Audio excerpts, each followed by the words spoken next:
Buenas tardes a todos. Vamos a dar comienzo a la última conferencia del Seminario de Derecho Comparado Juan Miquel, que se ha venido desarrollando en esta facultad, como ya es habitual, puesto que este año es su 16ª edición. A lo largo de el mes de marzo, y finaliza hoy con la ponencia que vamos a tener esta tarde. A la vez de ser la última ponencia del Seminario de Derecho Comparado, es la primera, lo hemos hecho coincidir de forma expresa,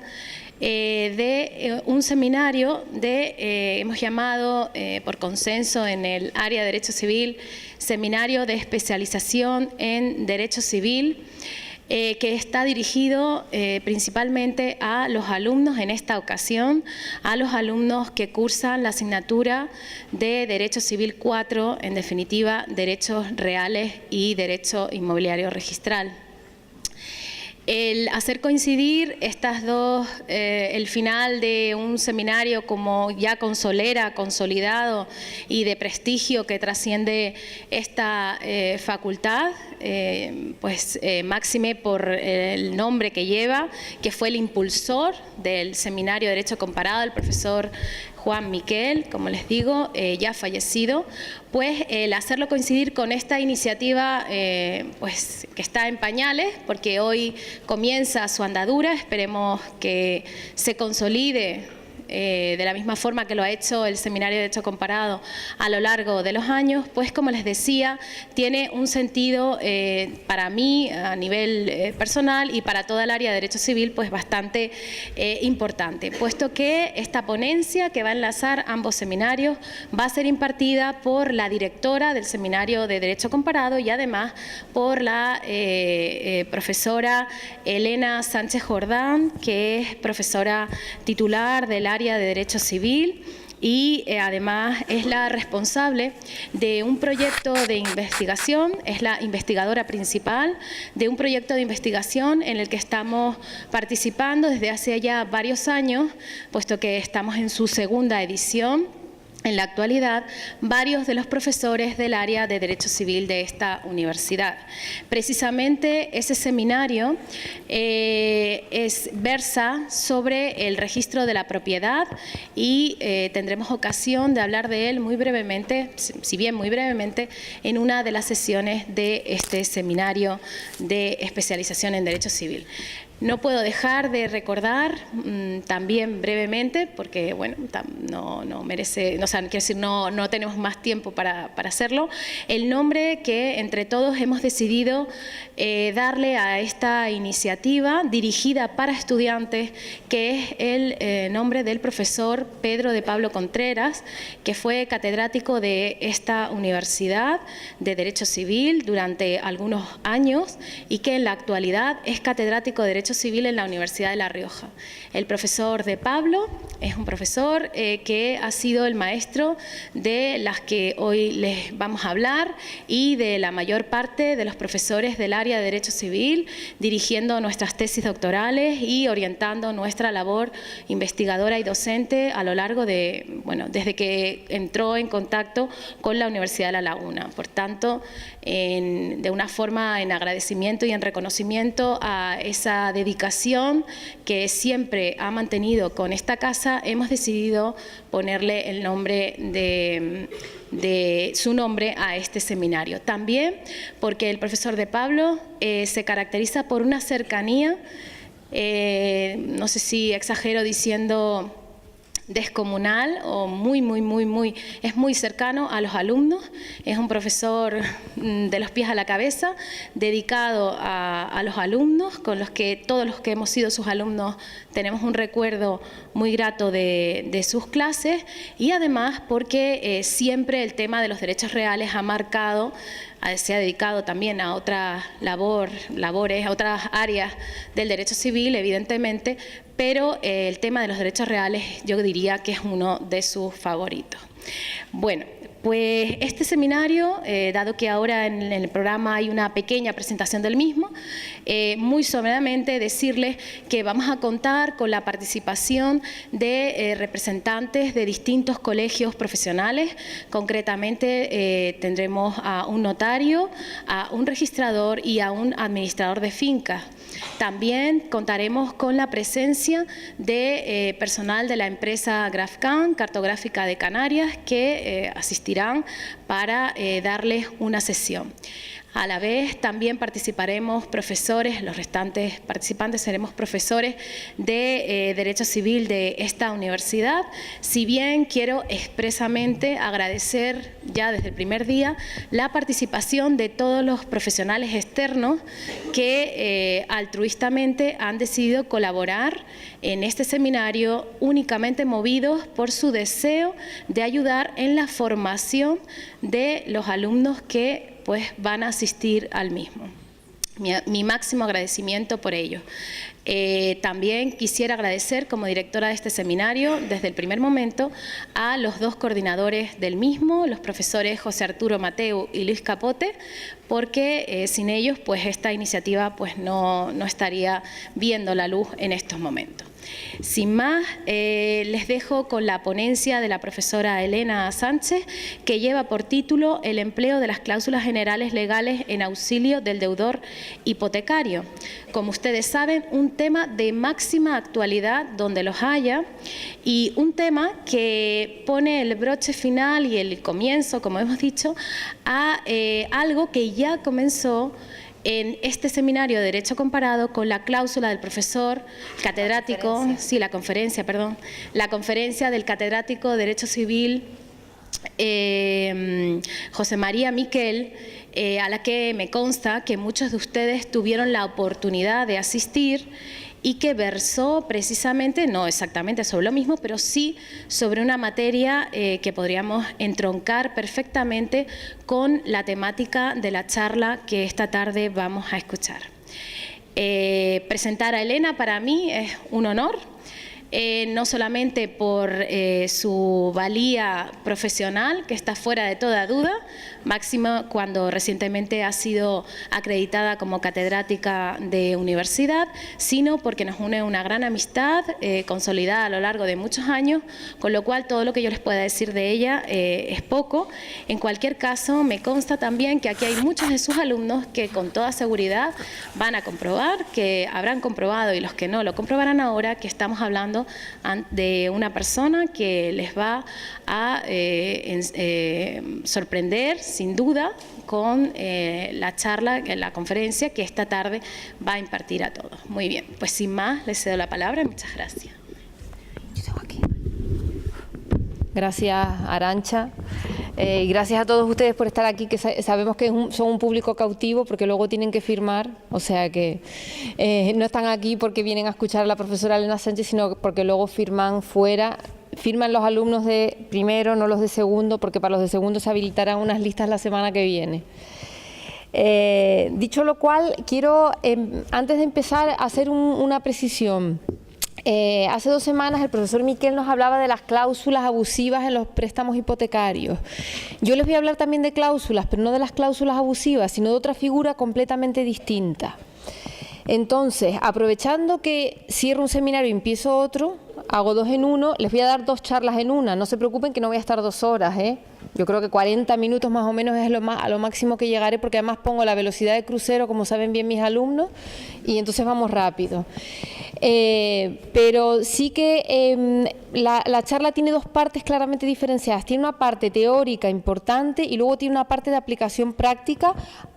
que es la que explica que yo haya dedicado varios meses de los últimos, en este último año, a estudiar estas cláusulas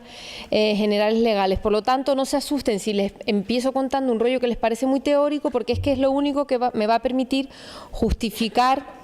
una serie de resoluciones judiciales en la segunda parte de mi intervención. Pero antes de todo esto quería decirles también que me parece que el tema de esta charla se explica por el deber que me parece que tenemos todos los profesores o todas las personas que trabajamos en sectores más o menos claros o donde tenemos una cierta seguridad, no demasiada como ustedes saben, pero porque nos han bajado el 20% del sueldo, pero bueno, por lo menos tenemos una cierta estabilidad, una cierta seguridad de que vamos a seguir trabajando en los próximos, por lo menos en los próximos meses, ¿no? Cosa que no tienen muchas personas en este país.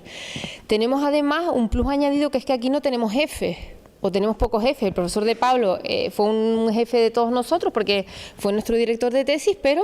por suerte nos dejaba una gran libertad a la hora de escoger los temas de investigación. Y yo creo que el hecho de que le pongamos su nombre a un seminario significa que mucho cariño le tenemos, ¿no? Porque si no, saben que esas cosas no se hacen.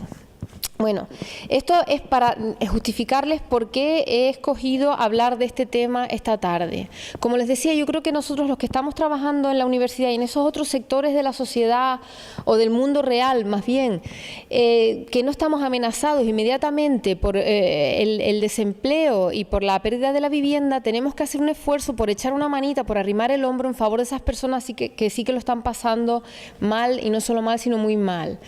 Entonces, creo que es una obligación moral, un deber moral que tenemos, como les digo, tratar de contribuir a mejorar la situación de estas personas, y por eso me he propuesto buscar cuál es el fundamento teórico a las resoluciones que desde distintos tribunales se han ido dictando,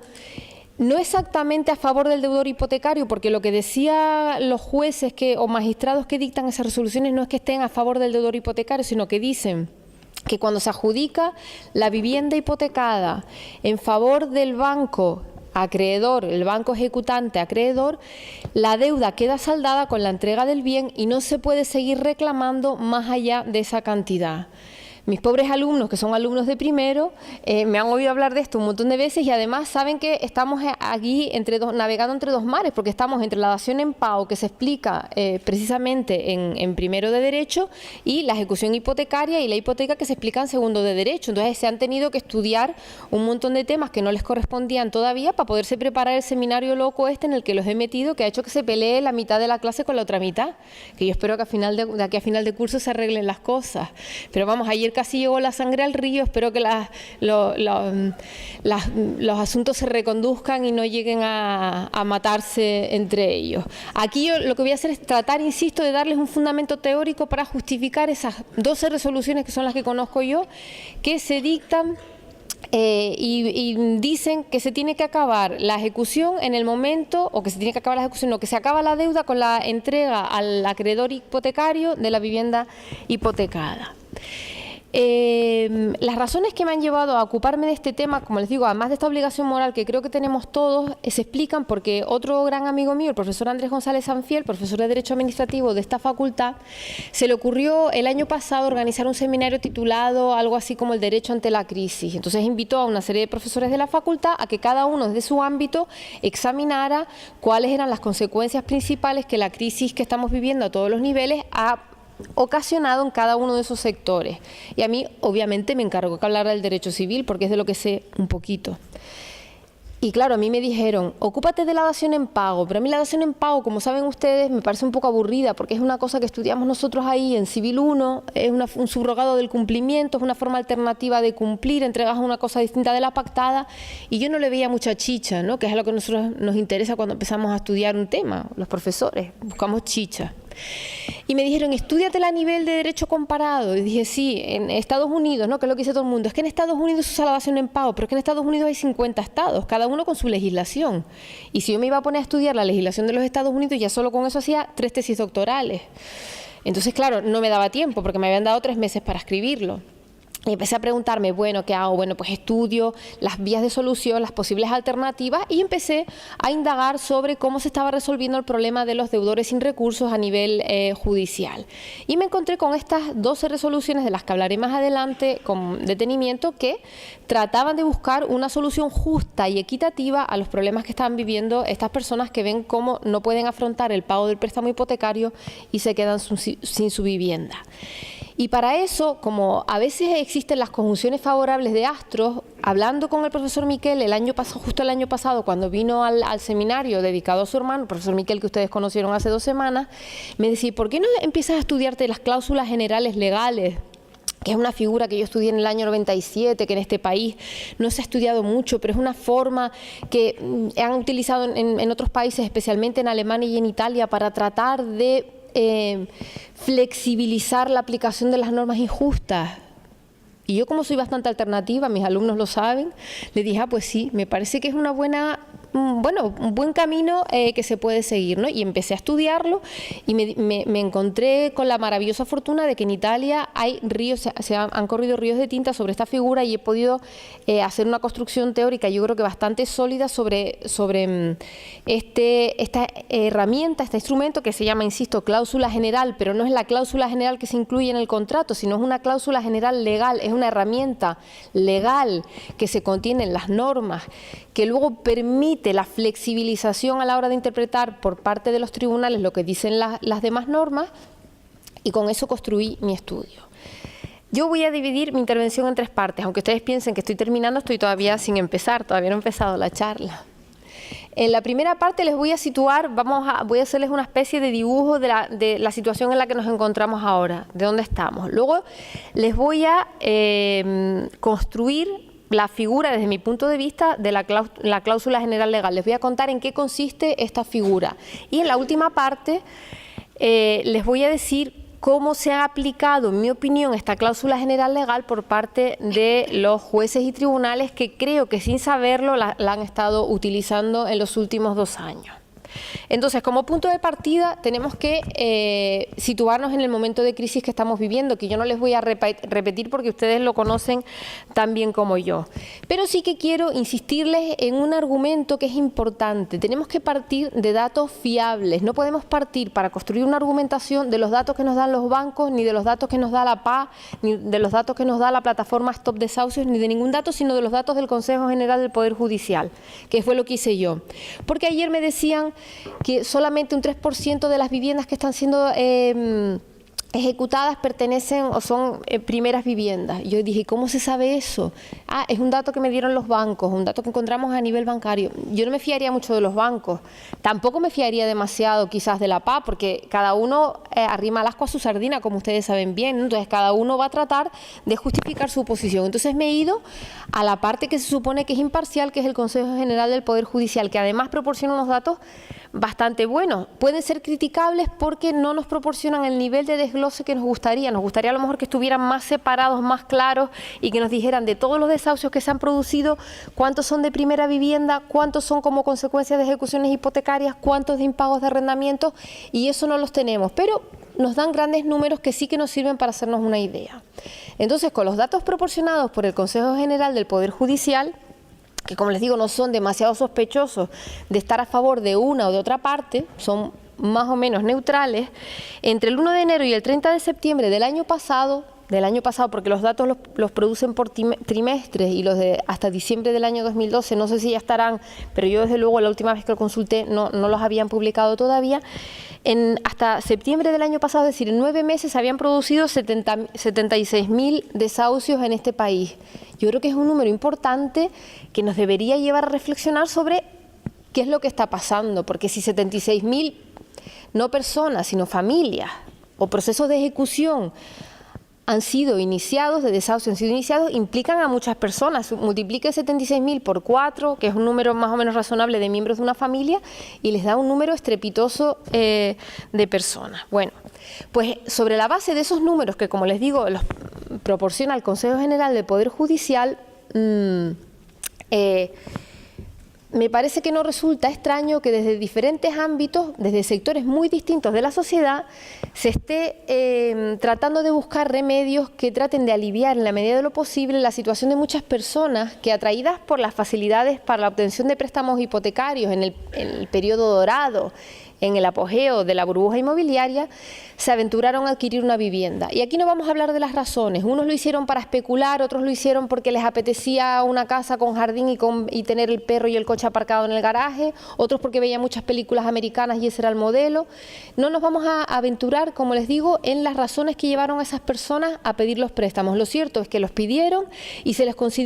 concedieron sin hacer evaluaciones de riesgo, de la solvencia, de la posibilidad de afrontar el pago del préstamo hipotecario que iban a tener esas personas. Aquí ganaban todos, ganaba el que compraba la vivienda y ganaba el banco porque prestaba dinero y cuanto más dinero más cobraba por intereses. O sea que ese problema no lo vamos a solucionar porque eso sucedió, insisto, en el periodo dorado del boom inmobiliario, pero lo cierto es que las consecuencias las estamos pagando ahora. Y lo que también es verdad es que las personas que pidieron esos préstamos y compraron las viviendas en ese momento eran ajenos por completo a la que se nos venía encima. Solamente algunos locos, como nos tachaban a los ecologistas, nos aventuramos a decir, va a pinchar la burbuja, esto va a tener fin, no vamos a seguir trabajando al nivel que se está trabajando ahora y muchas personas van a perder el empleo. Y a mí me decían, es que tú eres una loca, porque tú eres ecologista, porque tú eres una agorera. Por desgracia, mis amigos ecologistas y yo tuvimos razón y nos encontramos en la que nos encontramos. Entonces, claro, las personas que pidieron los préstamos en ese momento ni pensaron en el pinchazo de la burbuja, ni pensaron en que iban a perder los trabajos o que los iban a reducir, ni pensaron que podían separarse, que se podían divorciar o que podían contraer una enfermedad grave, que son muchas de las razones que llevan a las personas a dejar de pagar el préstamo hipotecario. No es que yo no quiera pagarlo, es que a veces lo intento con todas mis fuerzas y no me da el sueldo. Pues bien, como consecuencia de esa situación, en los últimos años nos encontramos con que se han ido sucediendo una serie de medidas de distintos ámbitos que tratan de paliar en la medida de lo posible esta situación. En primer lugar, nos encontramos con una serie de medidas normativas que se han adoptado bien por el legislativo, bien por el ejecutivo, que por desgracia, han fracasado sin llegar a buen puerto. Y piensen ustedes que desde el año 2009 empiezan a sucederse reales decretos leyes, reales decretos, normativas de todo tipo que se llaman siempre urgentes, son todas medidas urgentes para tratar de paliar las consecuencias desastrosas de la crisis económica. Estamos en el 2013 y esas medidas que empezaron a adoptarse en el 2009 se han reformado muchas de ellas 5, 6 y 7 veces. En civil es la primera vez en nuestra vida que nos encontramos con que hacemos un trabajo, lo terminamos, lo publicamos y antes de que aparezca la publicación lo tienes que rectificar porque se ha modificado. Nosotros acostumbrados a nuestro Código Civil de 1889 no estábamos acostumbrados a esta velocidad de vértigo y nos encontramos con esa complicada situación. Como les decía, tenemos toda esa batería de medidas normativas que por desgracia se han ido sucediendo sin haber alcanzado sus objetivos. El ejemplo más tremendo lo tenemos con el Real Decreto Ley del año pasado, de marzo del año pasado, que fue el que estableció el Código de Buenas Prácticas Bancarias, que les sonará a todos ustedes, al que tenían que adherirse los bancos, al que se podían sujetar ciertas familias, pero te tenías que encontrar casi pidiendo por la calle para poder entrar dentro de los requisitos que te exigía el Real Decreto Ley, que 8 meses después fue sustituido por otro Real Decreto Ley, sustituido no complementado, en noviembre del mismo año 2012 fue complementado por otro decreto ley porque se vio que el primero no servía casi para nada. Pero como les decía, las medidas que se adoptan son desde diferentes ámbitos. Estas normativas son seguramente las más potentes, pero luego tenemos un montón de trabajos académicos. Elena Sánchez Jordán no es la única profesora de Derecho Civil, Dios me libre, que se ha encargado de estudiar cómo apoyar a los deudores hipotecarios. Hay muchos otros profesores de este país que lo han hecho. Lo que pasa es que tengo que decir en su contra que muchos han dicho que el derecho civil no está para proteger a los deudores. A mí, que me registren si no estamos para proteger a los deudores. Los bancos tienen ya sus abogados. Quiero decir que nosotros somos más o menos independientes, ¿no? Yo creo que, como les decía, tenemos ese deber moral. También tenemos un montón de remedios que han sido propuestos por organismos y colegios profesionales especialmente cualificados. Y pienso, por ejemplo, en el Defensor del Pueblo, que hizo un informe estupendo el año pasado, en el año 2012, que se titulaba Crisis económicas y deudores hipotecarios, actuaciones y propuestas del Defensor del Pueblo, que merece la pena leer, se encuentra en internet sin ninguna dificultad y creo que pone de manifiesto por una vez en la vida que el Defensor del Pueblo a veces está a favor de los desfavorecidos. También, como les decía, colegios profesionales, registro de la propiedad de notarios con bastante retraso, pero más vale tarde que nunca, como dice el dicho, saben que me encantan los refranes, han llegado también a tratar de favorecer a las personas en situaciones de dificultad para cumplir. Y entre estos quiero mencionar al notario que yo llamo Robin Hood, que es un notario de Formentera, que desde el 1 de enero de este año, cada vez que tiene que autorizar una escritura de préstamo hipotecario, advierte a sus clientes, advierte a los prestatarios, a las personas que reciben el préstamo, del hecho de que pueden contenerse cláusulas abusivas en el préstamo hipotecario. Yo lo llamo Robin Hood porque saben que era el que robaba a los ricos para dárselo a los pobres. Aquí no roba a los ricos, pero por lo menos advierte a los pobres de que los ricos están tratando de meterse las dobladas, por lo menos, y yo creo que eso es de agradecer. También supongo que habrán oído que a raíz de la sentencia del Tribunal Supremo surrealista de hace 2 semanas, surrealista porque nos anunciaron el contenido pero no la hemos encontrado publicada todavía, la que se supone que anula las cláusulas suelo, que insisto, por más que la busco en internet yo no he sido capaz de encontrar, no sé si alguno de ustedes tendrá alguna manga en el Supremo y a lo mejor consiguen el texto. A raíz de esa sentencia que anula las cláusulas suelo, el Consejo General del Notariado ha dicho que va a suspender de momento las ejecuciones extrajudiciales de las hipotecas hasta saber el alcance de esa sentencia de nuestro más alto tribunal. Pero además hay más iniciativas que, como les digo, tratan de favorecer la posición del deudor hipotecario. Nos encontramos también las iniciativas que se impulsan desde la Administración. Yo me he ido encontrando, haciendo un poco de investigación, siempre con San Google,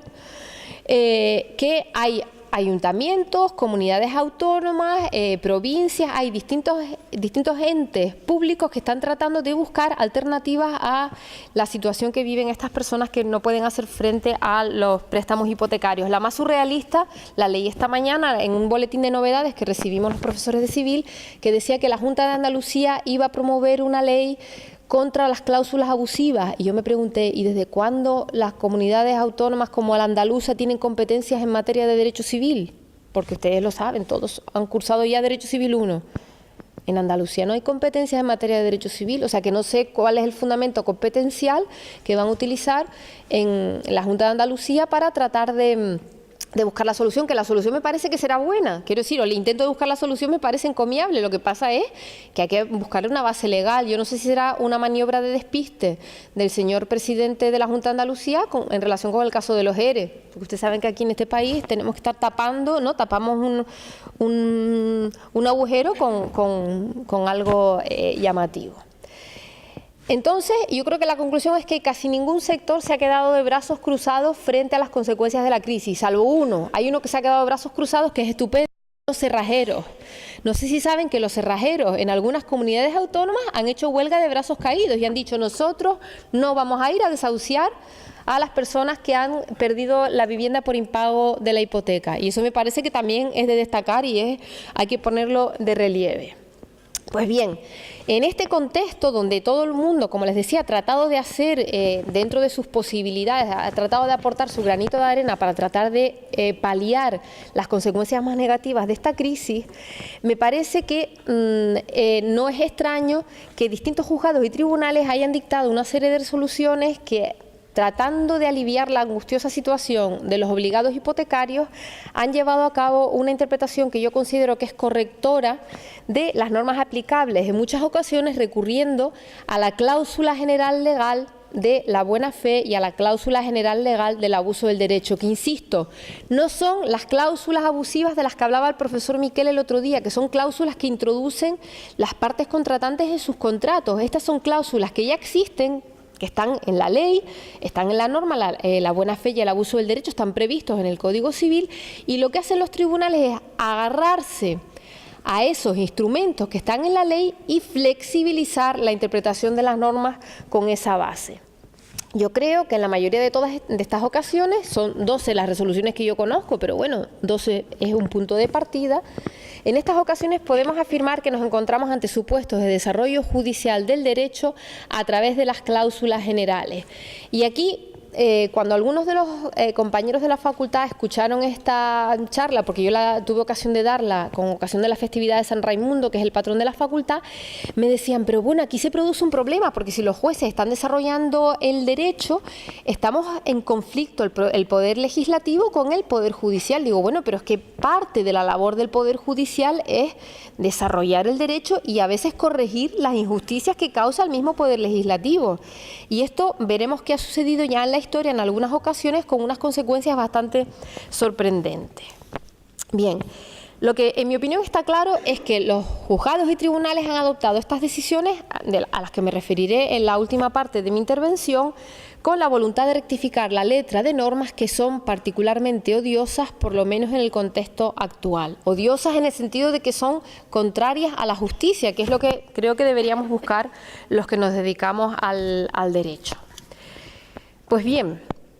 voy a continuación a pasar a la segunda parte, que es el repaso del concepto y de las funciones que desempeñan las cláusulas generales legales,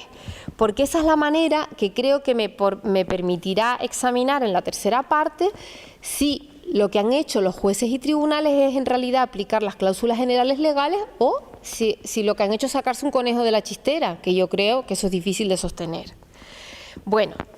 la doctrina, que es muy escasa en nuestro país, solamente hay 2 autores que yo sepa que se han ocupado de las cláusulas generales legales. La doctrina, escasa en nuestro país, pero muy abundante tanto en Alemania como en Italia, son prácticamente unánimes estos autores a la hora de señalar que es muy difícil definir estas cláusulas. Y ellos lo explican seguramente por su ambigüedad. Se trata de herramientas ambiguas. Existe falta de precisión en la mayor parte de los conceptos que se han ofrecido y es muy complicado distinguir las cláusulas generales de las figuras afines. Y un ejemplo extremo lo encontramos en una sentencia del Tribunal de Casación italiano de 18 de septiembre del año 2009. El Tribunal de Casación es el equivalente al Tribunal Supremo en Italia y en un mismo párrafo trata de la buena fe y nos dice, primero, que es una cláusula general, segundo, que es un principio general y tercero, que es una obligación de una de las partes. Y esto en el mismo párrafo. Imagínense lo confuso y lo difícil que puede tratar de ser lograr extraer un concepto de esta figura. Pero otro factor que podría contribuir a explicar la dificultad que entraña la definición de la cláusula general es la falta de profundización en su elaboración teórica. Como les digo, en nuestro país, salvo el profesor Miquel y una profesora de Filosofía del Derecho que en el año 2006, me parece, elaboró un trabajo sobre este tema, no hay escrito nada, por lo menos nada que yo sepa. Se me puede haber escapado algo, pero yo hice una búsqueda exhaustiva y hay esos 2 artículos. Entonces hay una falta de elaboración teórica. Les digo que eso contrasta con la situación alemana y con la situación italiana. En Italia lo que tienes que hacer es buscar cómo poner límites, porque ahí casi todos los profesores de Derecho Civil se han ocupado de la figura. Pero fíjense que esto es extraño porque las cláusulas generales se han estudiado desde un doble punto de vista. Por un lado, desde el punto de vista del método jurídico y por otro, desde el punto de vista de la interpretación y la aplicación del derecho. Esto ha producido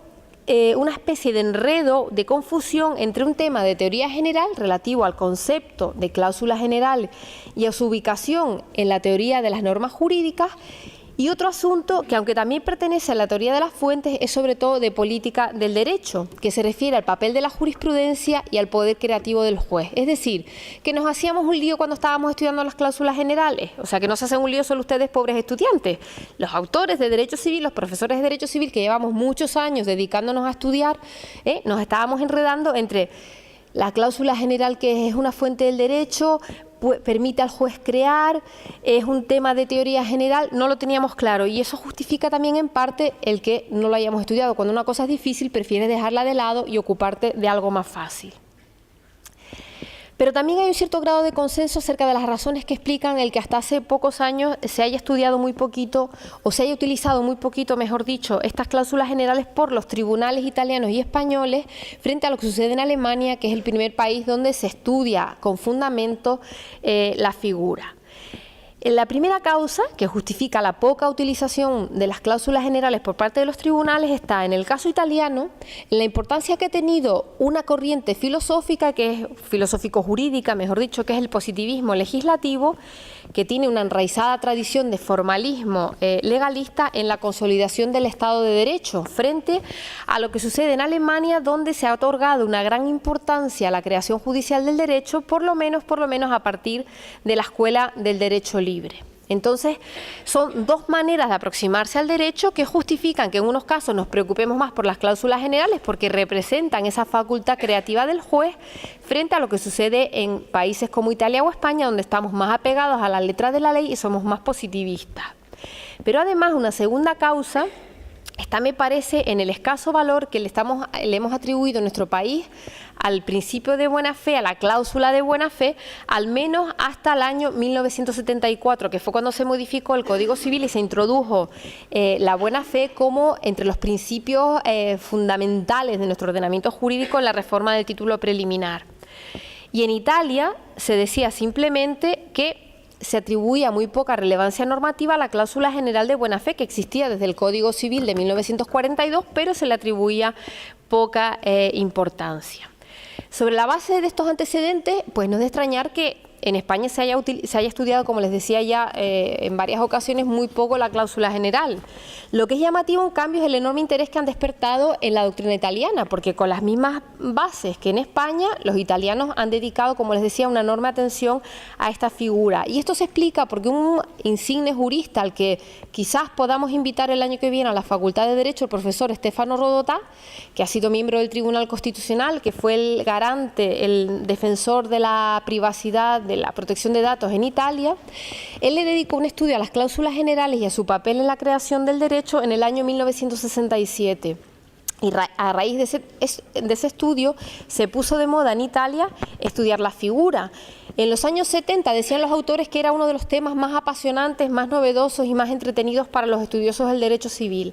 Durante los años 80 y 90 se abandonó y en los años 2000, sobre todo a partir del 2005-2006, se retomó su estudio. No sé si sabían que es que yo iba a ir a Italia y me iba a entusiasmar en el tema, entonces me estaban preparando el terreno, me querían dar trabajo. Pero lo cierto es que, como les decía, yo tuve dificultades para tratar de cerrar el tema porque es que encontré tantos trabajos que lo difícil era cortar.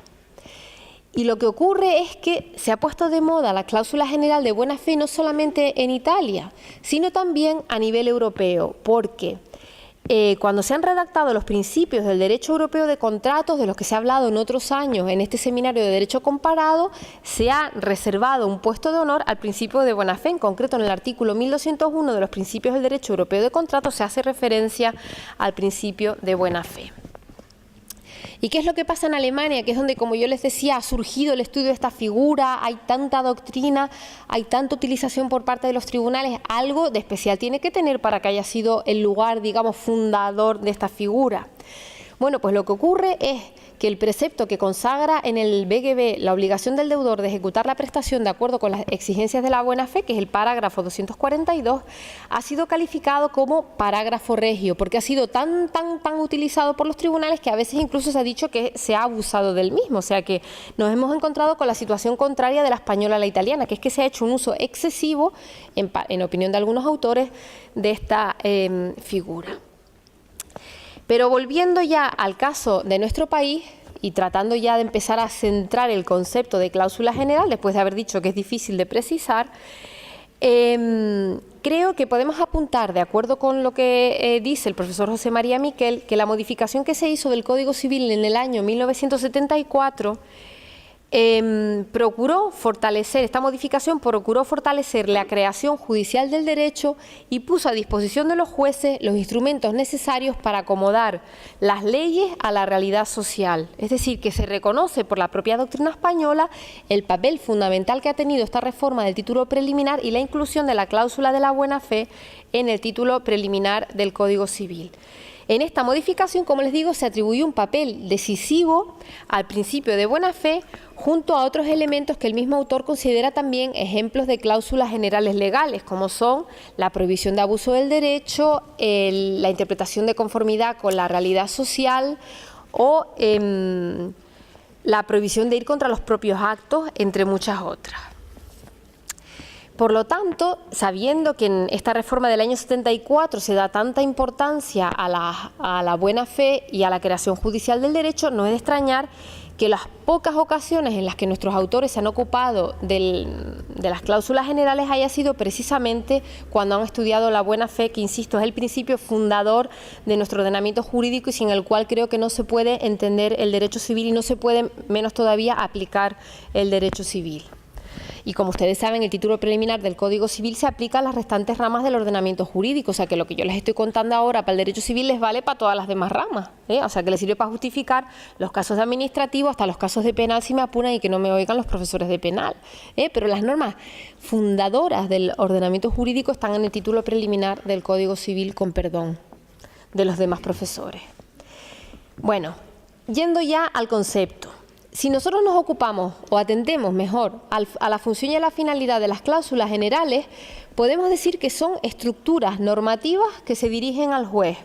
a quien le atribuyen de esa manera la posibilidad de formular la norma individual. Es decir, con otras palabras, son una técnica de formación judicial de la regla aplicable al caso concreto, de manera que permiten en cierta medida colorear el ordenamiento jurídico sin necesidad de modificar las leyes, lo que ha llevado a afirmar que las cláusulas generales son figuras auxiliares del legislador y nos sitúa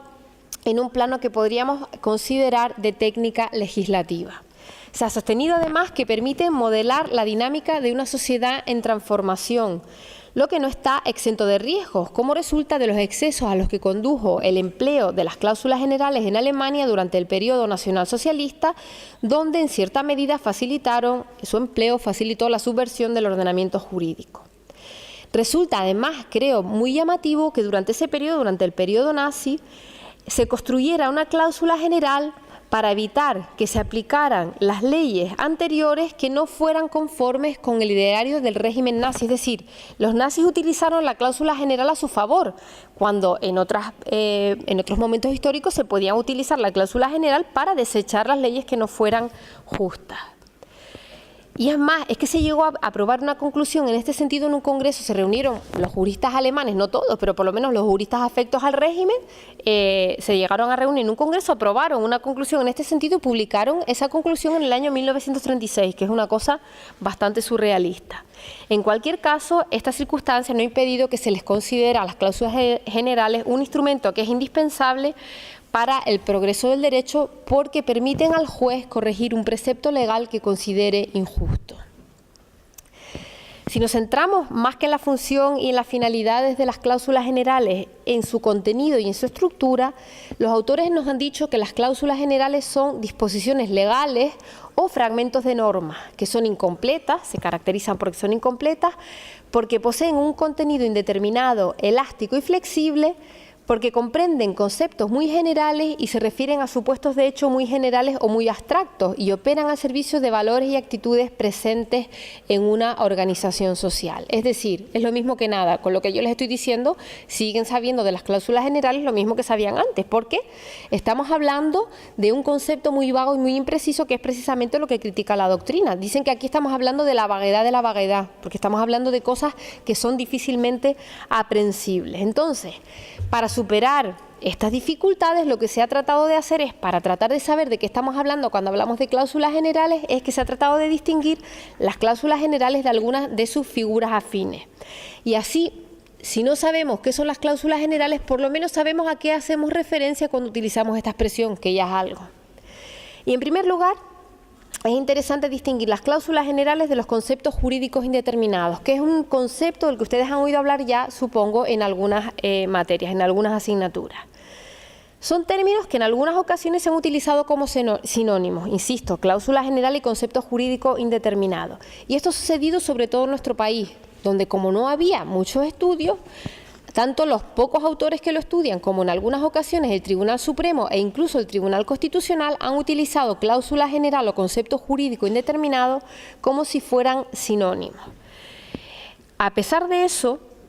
los autores han propuesto algunos criterios de distinción entre ambas figuras y nos han dicho que las cláusulas generales presentan un núcleo conceptual que es más pequeño y más inestable por estar vinculado a la realidad social que los conceptos jurídicos indeterminados. Además, se ha dicho que las cláusulas generales operan en un ámbito concreto del ordenamiento y proporcionan al juez una serie de directivas que son de contenido variable en función de los valores predominantes en cada momento en la sociedad. que se pueden aplicar a diversas situaciones, pero que no son de aplicación necesaria a un concreto caso de la vida, sino que dependerá de las circunstancias del caso. Y en cambio, los conceptos jurídicos indeterminados no son directivas que le proporcionamos al juez, sino que figuran ya dentro de los supuestos de hecho de la norma. Avanzando un paso más y situándonos en el concreto momento de aplicación, se ha apuntado que, aunque las dos categorías, tanto concepto jurídico tanto cláusula general como concepto jurídico indeterminado exigen una intervención valorativa del juez, la diferencia entre ambas reside en la intervención valorativa del juez.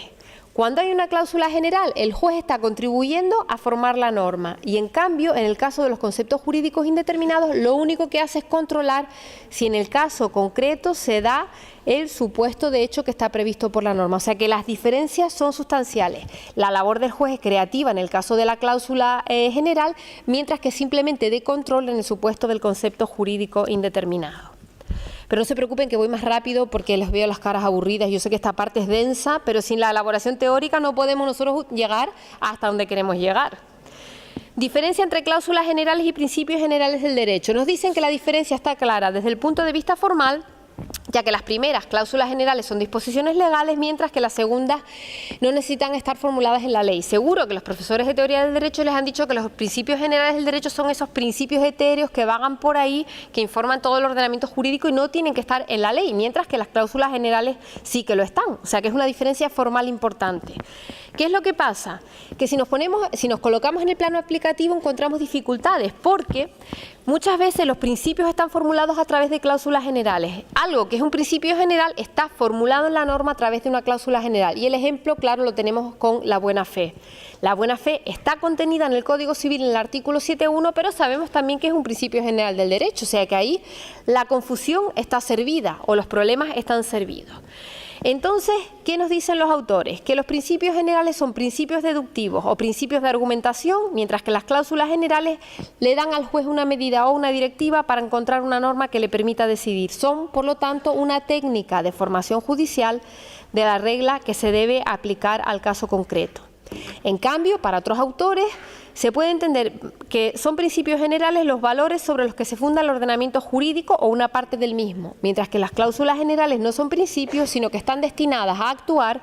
en el ámbito señalado por los principios. Se distinguen, por lo tanto, porque los respectivos campos de actuación son diferentes. También podríamos distinguir las cláusulas generales de los estándar, pero no me voy a detener también en eso, porque entonces los bostezos llegan hasta el aula de primero de Derecho. O sea que vamos a empezar a aligerar. Yo creo que teniendo presente la letra del artículo 4 de la Ley de Competencia Desleal, que es el único artículo que yo sepa que en nuestro ordenamiento en derecho español utiliza la expresión cláusula general, hay un artículo, como les digo, el artículo 4 de la Ley de Competencia Desleal, que utiliza el concepto de cláusula general. A partir de ahí podemos concluir que las cláusulas generales son normas, o sea que no son meros principios, son normas que remiten a valores o a conceptos o sintagmas indeterminados o elásticos, que atribuyen al juez la posibilidad de corregir la ley, de adaptarla a la realidad social y de equilibrar los intereses que están concurriendo en cada uno de los casos que se enfrentan a la resolución del juez. Yo creo que esa es una solución, una definición de consenso que permite combinar todas las propuestas formuladas en la doctrina. Pues bien, en el contexto de crisis económica que conocemos y al que yo hice referencia al principio de mi intervención, yo creo que distintas resoluciones que se han ido dictando a partir de diciembre del año 2010, que se han apartado del tenor literal de artículos que fundan nuestro ordenamiento jurídico, son artículos fundadores, artículos básicos, fundamentales quizá de nuestro ordenamiento, como son el 579 de la Ley de Enjuiciamiento Civil, el 105 de la Ley Hipotecaria y el 1911 del Código Civil, que mis alumnos conocen bien porque es la contraseña, como saben, de acceso al aula virtual, y si lo es por algo, porque es un principio o por un precepto fundamental. Bueno, pues hay ciertas resoluciones judiciales en las que digo, apartándose del tenor literal de estas normas, se ha acordado de negar la solicitud del acreedor ejecutante que pretende que se continúe la ejecución sobre los restantes bienes del deudor cuando, una vez adjudicada la vivienda hipotecada, una parte de la deuda no ha sido satisfecha aún. Estas resoluciones judiciales, como saben muchos, han sido muy criticadas por un sector de la doctrina, han sido muy criticadas por la banca y han sido aplaudidas por otros autores y han sido aplaudidas también por representantes de los grupos sociales. Pues bien, a partir del concepto y caracterización de las cláusulas generales que les he dado hasta este momento, mi idea es analizar si nosotros podemos entender que las resoluciones estas, que se han ido dictando, insisto, a partir de diciembre de 2010, se han fundamentado o no en cláusulas generales, incluso cuando el juez no haya utilizado esa denominación. Es decir, los jueces que dictaron esas resoluciones no hablan en ningún momento de cláusulas generales. Pero yo tengo la intuición, o tenía la intuición cuando empecé a hacer este trabajo, de que en el fondo se estaban apoyando en las cláusulas generales. Lo que pasa es que como no se habían estudiado en España, ellos ni siquiera sabían que lo que estaban haciendo era aplicar una cláusula general, creo, ¿Por qué razón he hecho yo este planteamiento? ¿Por qué se me ocurre a mí traer las cláusulas generales? Aparte de porque me lo contó el profesor Miquel, porque eso fue una gran ayuda, que él me dijera, me dio un espaldarazo importante, me dio la idea, pero luego yo empecé a plantearme la situación económica actual y la que se vivía en Alemania en los años 20 del siglo XX, del siglo pasado, que es cuando encuentran su apogeo el empleo de las cláusulas generales. Fíjense lo que pasaba. La cláusula de buena fe del parágrafo 242 llega al máximo esplendor en Alemania, como les digo, a principios de los años 20 del siglo pasado, entre 1920 y 1924. Y en esos momentos la intervención de los jueces en defensa del principio de buena fe o de la cláusula de buena fe llegan a límites insospechados. Y aquí les cuento una batallita que algunos ya la conocen, los que son mis alumnos, porque se las he contado en clase, pero como hay también unos cuantos que no son mis alumnos, pues se las cuento porque yo creo que sirve para entender este planteamiento que yo les estoy haciendo. ¿Cuáles son los acontecimientos más significativos en esta especie de rebelión que protagonizan los jueces frente al legislador? Piensen en una inflación descomunal que afectó a Alemania en los primeros años de la década de los 20 del siglo pasado. Se debía a una ley que se aprobó en 1914, la ley Marco-Vale-Marco, Mark-Gleich-Mark, que se aprobó justo en el momento en que estaba comenzando la Primera Guerra Mundial. Y esta ley Marco-Vale-Marco, establece el principio de equivalencia nominal entre el marco oro y el marco papel y da lugar por parte de la jurisprudencia, por parte de los tribunales, a una lucha por la revalorización, así lo llamaron los propios autores alemanes. Se estaban produciendo consecuencias tan injustas, el hecho de que tú pudieras pagar y que valiera lo mismo el marco papel que el marco oro, produjo una inflación tan tremenda que se llegaron a producir consecuencias muy injustas y por lo tanto los tribunales, frente a lo que decía la ley, tratan de corregir el contenido de la norma. Y en verano de 1923, el Consejo de Magistrados del Tribunal Supremo Alemán se dirige al legislador, al Reichstag alemán,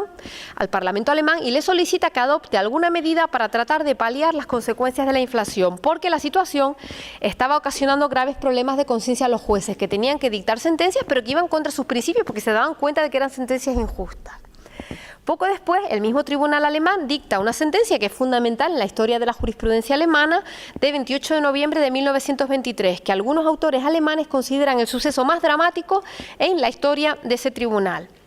Y en ella se decide que el acreedor se puede oponer a la cancelación de la hipoteca en un supuesto en el que el deudor ofrece el valor nominal en marcos papel y resuelve, por lo tanto, en contra de lo dispuesto en la ley que el marco vale marco, que vale lo mismo el marco papel que el marco oro.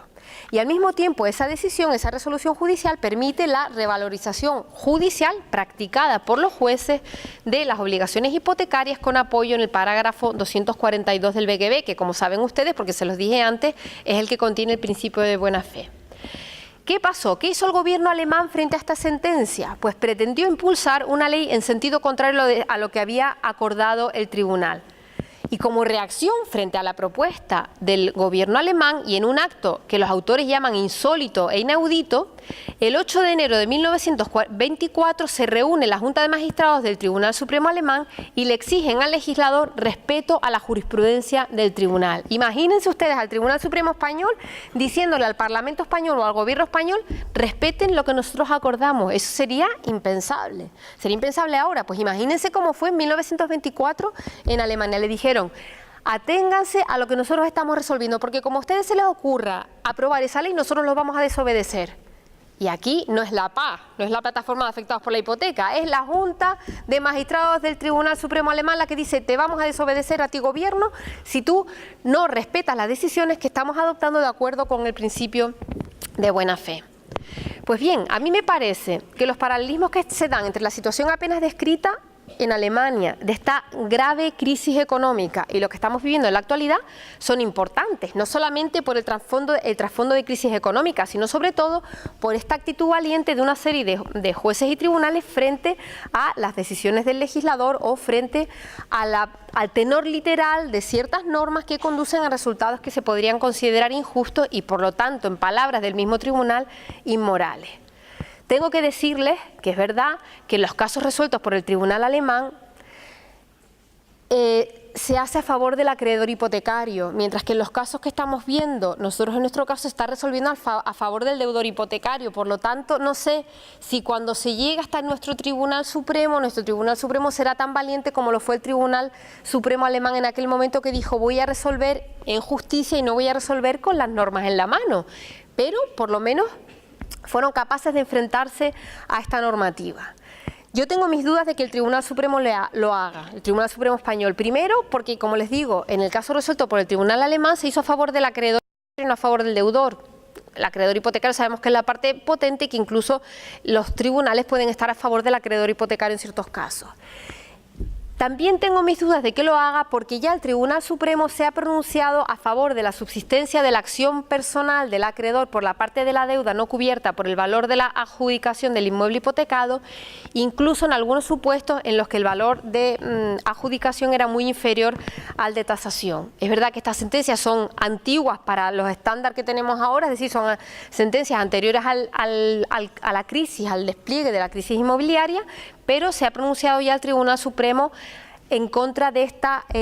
extinción de la deuda con la adjudicación del inmueble hipotecado. También porque hace poco el Tribunal Supremo, en una sentencia de 2009, se pronunció en contra de la labor correctora del juez. No era a propósito de las ejecuciones hipotecarias, pero sí de ciertas normas de la Ley de Arrendamientos Urbanos del año 64. Y en ese caso,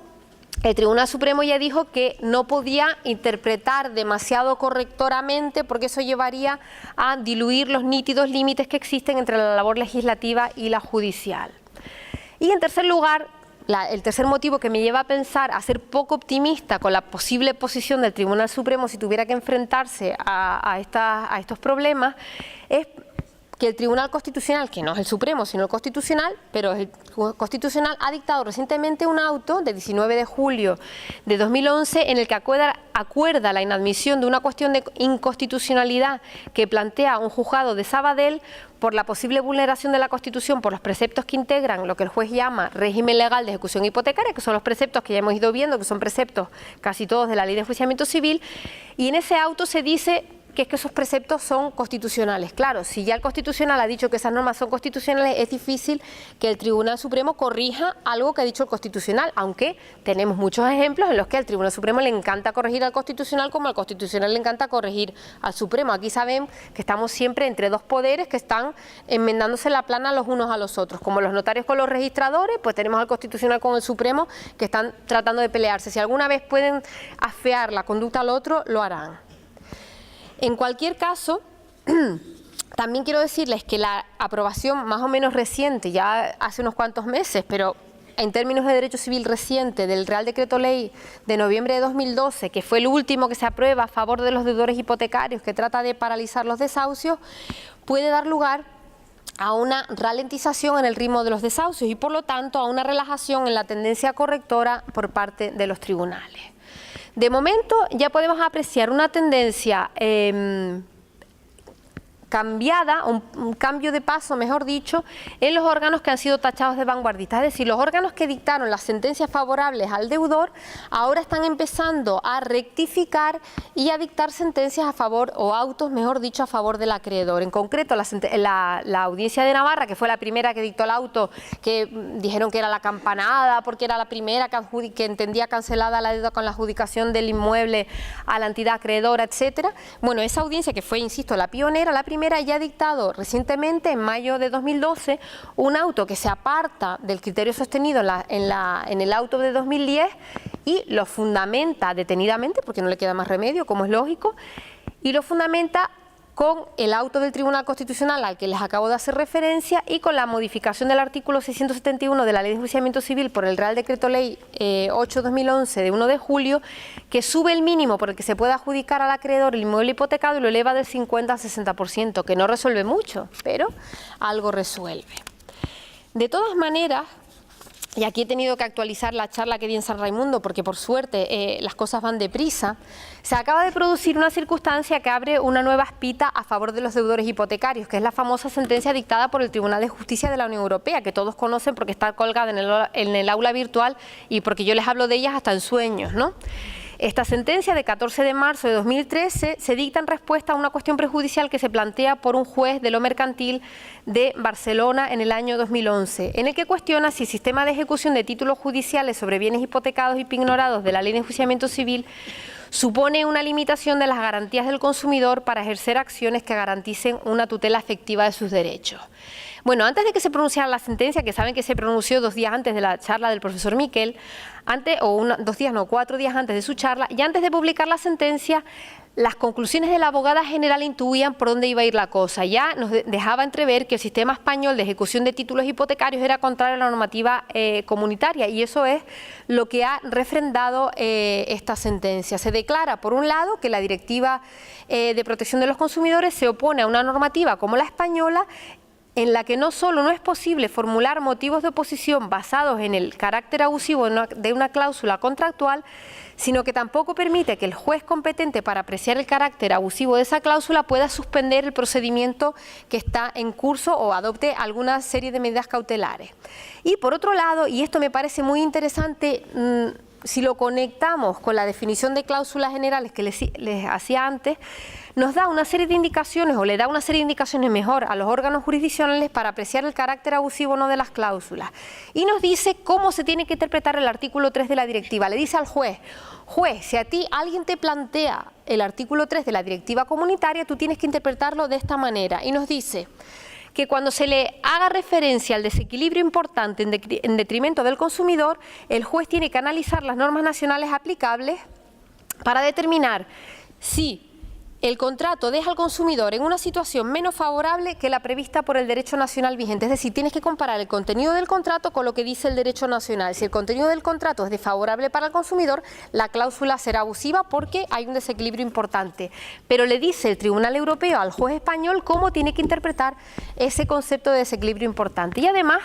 se pronuncia también sobre las circunstancias en las que debe considerarse que se produce el desequilibrio pese a las exigencias de la buena fe, y concluye que se debe comprobar si el profesional, el banco en nuestro caso, tratando de manera leal y equitativa con el consumidor, podía estimar razonablemente que éste aceptaría la cláusula en cuestión en el marco de una negociación individual. Y este es un argumento muy potente para los alumnos a los que les toca defender la dación en pago. Se los digo como aviso navegante. Lo expuesto hace suponer, en primer lugar, que el legislativo de nuestro país tendrá que adoptar las medidas necesarias para adaptar el sistema de ejecución hipotecaria a lo que dice la normativa europea en materia de protección de consumidores. Que lo haga o no, no lo sabemos, pero lo debería hacer. Y en segundo lugar,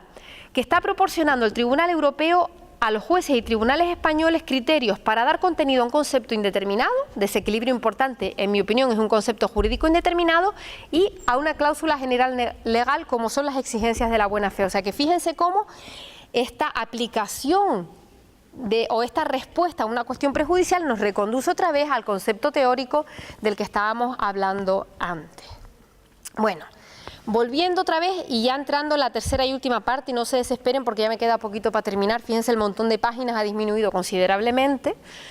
llegando ya al meollo de la cuestión y a la parte final de la cuestión, voy a entrar ahora a la fundamentación de la mayor parte de estas decisiones judiciales que han adoptado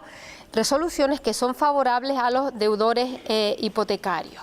Todas estas resoluciones tienen una serie de elementos comunes y eso lo tenemos que tener en cuenta. No podemos construir una teoría general en el vacío. Estamos hablando del análisis de 12 decisiones de los tribunales. No estoy hablando de un invento que he hecho. Después de leerme estas decisiones, he construido esta argumentación. Todas ellas se refieren a supuestos en los que se ejecuta la hipoteca que grava un inmueble y se adjudica el bien al acreedor hipotecario y no a un tercero. Siempre se adjudica al acreedor hipotecario. Y miro para David porque él sabe que este es uno de los elementos fundamentales.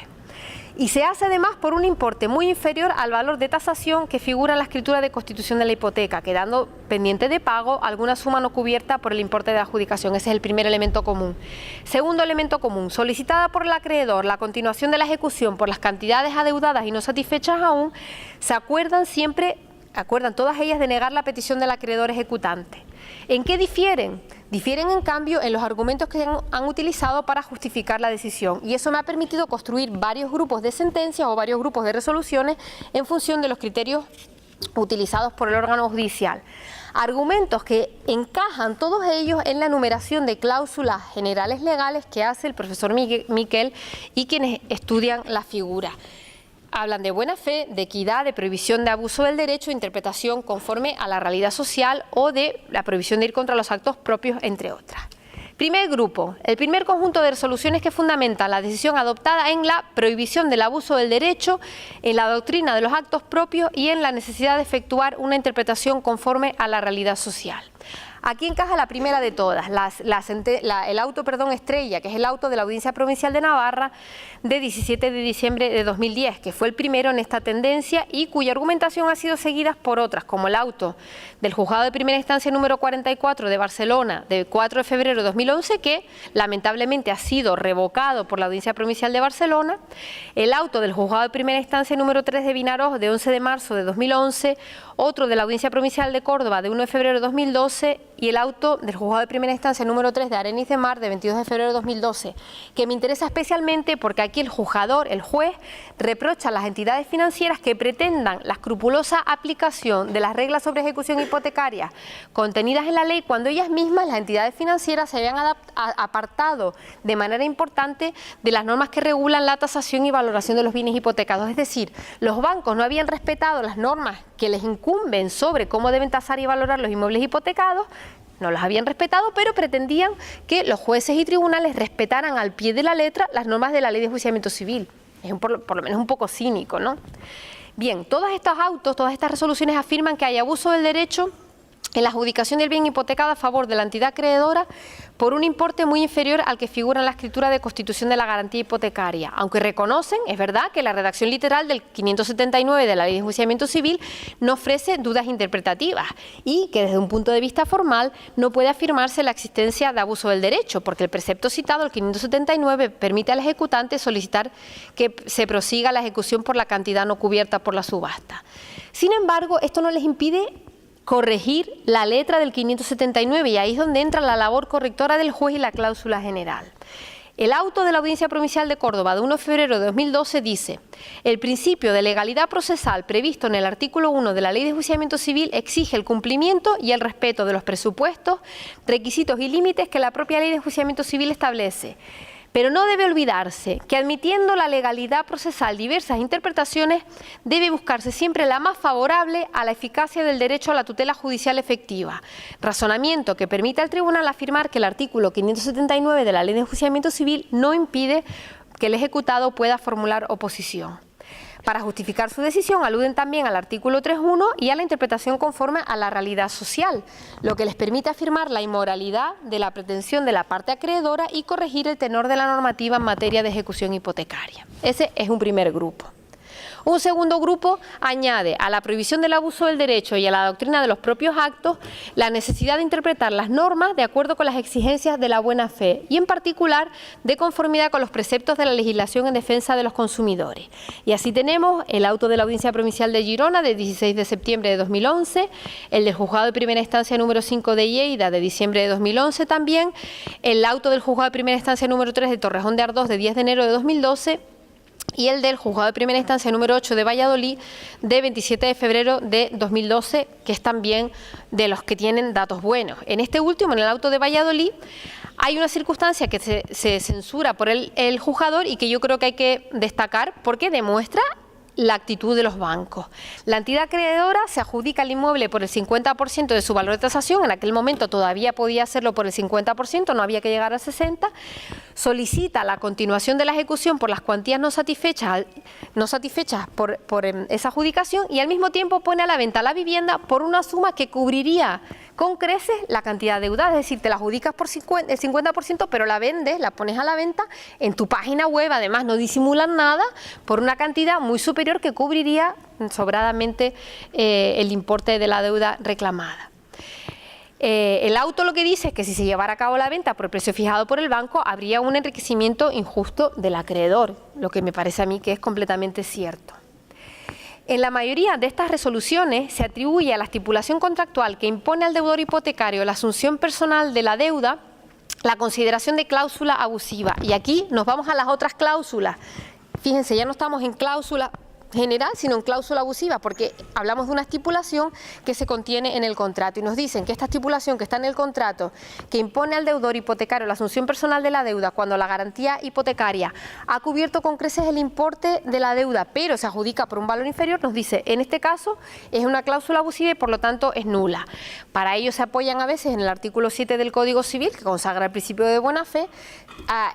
se apoyan también en el artículo 11 de la Ley Orgánica del Poder Judicial y lo que dicen es que la finalidad de la ejecución hipotecaria es lograr que el acreedor cobre la deuda pendiente mediante la ejecución, de manera que se incorpora a su patrimonio el bien subastado por un precio inferior al reconocido en su momento y por el que le atribuye cuando está sacándola a la venta por un precio muy superior. En realidad el intento de seguir adelante con la ejecución supone un abuso de derecho por parte del ejecutante y una conducta contraria a la buena fe procesal. Hay también un auto que se funda solamente en la doctrina de los actos propios, que es interesante destacar porque aporta un dato que me parece a mí muy relevante. La entidad acreedora, el banco, se adjudica el bien hipotecado, pero se niega a exhibir al tribunal una certificación del valor por el cual incorpora el bien hipotecado, el bien adjudicado a su patrimonio. Es decir, cuando el juez le dice, oiga, usted se lo ha adjudicado, es verdad, por el 60%, por el 50% de su valor, pero ¿por cuánto se lo ha incorporado a los activos del banco? Y el banco no lo enseña, el banco se niega a enseñarlo. Y eso permite presumir al tribunal que el banco está realmente valorando el bien subastado o incorporándolo a su contabilidad por un importe muy superior al valor de adjudicación. Y en esta línea se pronuncian también otras resoluciones. Pues bien, a mí me parece que la mayoría de estos autos se evidencia la labor correctora y creativa del órgano judicial. Algunos a través de la enmienda del artículo 579 de la Ley de Enjuiciamiento Civil, que nos dicen que es preciso interpretar sistemáticamente la expresión producto insuficiente para cubrir el crédito y entender que se refiere al valor real del bien en el momento de la adjudicación. Otros, en cambio, aluden expresamente a la necesidad de resolver de acuerdo con la justicia material del caso concreto. Y aquí quiero leerles un pedacito del auto de la Audiencia Provincial de Girona de 16 de septiembre de 2011, que dice que la decisión que se adopta en esta alzada resulta acorde con la justicia material del caso. Se olvida a veces que en la interpretación y aplicación de las leyes los tribunales deben buscar aquella respuesta que, sin contravenirla, sea más acorde con una decisión justa, que es lo que en última instancia la ciudadanía espera de un tribunal de justicia. Aquí existen normas y doctrinas jurisprudenciales ya citadas que no solo permiten acoger la pretensión de la parte recurrente, sino que llevan a una aplicación integrada de los preceptos del ordenamiento jurídico que posibilitan tanto que un acreedor vea resarcido su crédito, como que un deudor no deba pagar sin causa justificada mayor suma que la por él debida. Ante las diferentes posiciones doctrinales y jurisprudenciales que se dan en respuesta a lo que constituye el objeto de la presente apelación,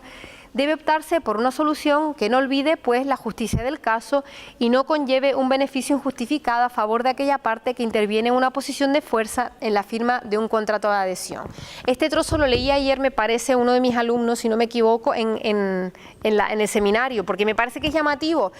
Lo que esperamos de un tribunal de justicia es que haga justicia, no que aplique la norma estricta, porque para aplicar la norma estricta, como yo les he dicho a veces, podríamos utilizar un robot, lo sentaríamos allí, le daríamos por un lado del ordenador, le entraríamos las leyes y por otro haría las sentencias como churros. Aquí tenemos que aplicar las normas de acuerdo con la justicia del caso concreto y yo creo que es lo de agradecer, que hay que agradecérselo a estos jueces y magistrados en estos supuestos. A mí me parece que estos magistrados han recurrido a distintas cláusulas generales para suavizar, corrigiendo la letra de una gran parte de las normas que integran el régimen legal de la ejecución hipotecaria.